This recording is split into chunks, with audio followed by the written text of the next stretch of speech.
सुप्रभात बच्चों। सुप्रभात मैडम। आज हम एक दिलचस्प गेम खेलेंगे। मैं इशारों में तुम्हें एक चीज के बारे में बताने की कोशिश करूंगी और तुम्हें सही सही पहचानना है कि मैं किस वस्तु की बात कर रही हूँ। ठीक है? जी मैडम। किताब। सही। चिड़िया। बिल्कुल सही। अब ये बताओ। बैल। वाह वाह, मेरी क्लास के बच्चे खूब समझदार हैं। बच्चों, इशारों में बात करना शब्दों में बात करने से थोड़ा मुश्किल है।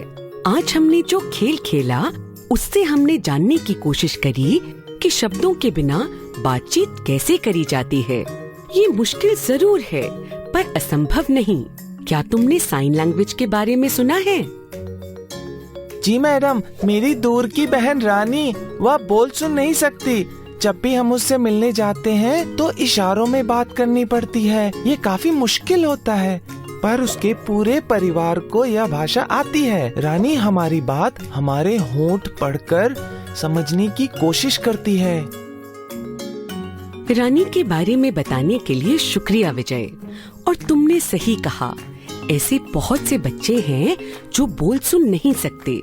वे भी तुम सबकी तरह स्कूल जाते हैं और इशारों में बात करने वाली भाषा सीखते हैं। चेहरे के भाव और हस्त मुद्राओं से अपनी मन की बातें और भावनाएं औरों तक पहुंचाते हैं। एक जगह और है जहां मुद्राएं और भाव प्रयोग में लाए जाते हैं, नृत्य कला।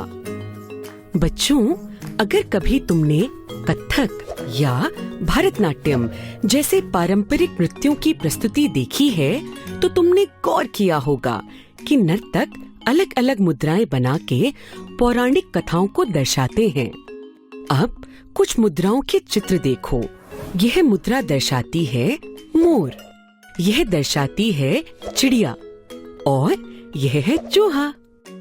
एक और पारंपरिक नृत्य के बारे में सोचते हैं, कथकली। क्या तुम सब इस नृत्य के बारे में जानते हो? जी मैडम, ये नृत्य केरल के सबसे प्रचलित शास्त्रीय कलाओं में गिना जाता है। हाँ श्रेया, सही कहा।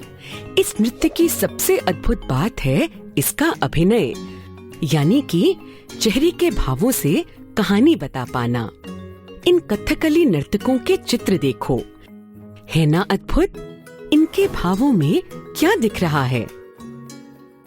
गुस्सा। अब मुझे बताओ, अगर मैं कहूँ मेरी गुड़िया खो गई है तो तुम्हें अजीब लगेगा ना? चेहरे हमारे मन का आईना होते हैं। एक छोटा बच्चा जो कि कुछ बोल भी नहीं पाता, अपने चेहरे या हाथों से कितनी सारी बातें कर लेता है। अब मैं तुम्हें कुछ लोगों के बारे में बताऊंगी। तुम बताना कि उनके चेहरे का भाव कैसा होना चाहिए।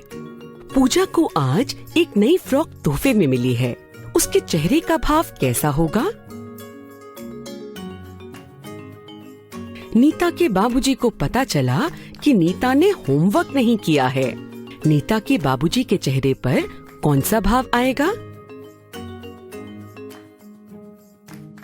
विनय की नई साइकिल का टायर पंक्चर हो गया। विनय अपने चेहरे के भाव से क्या व्यक्त करेगा? शाबाश बच्चों! एक दूसरे तक अपनी बात पहुंचाने के बहुत से तरीके होते हैं।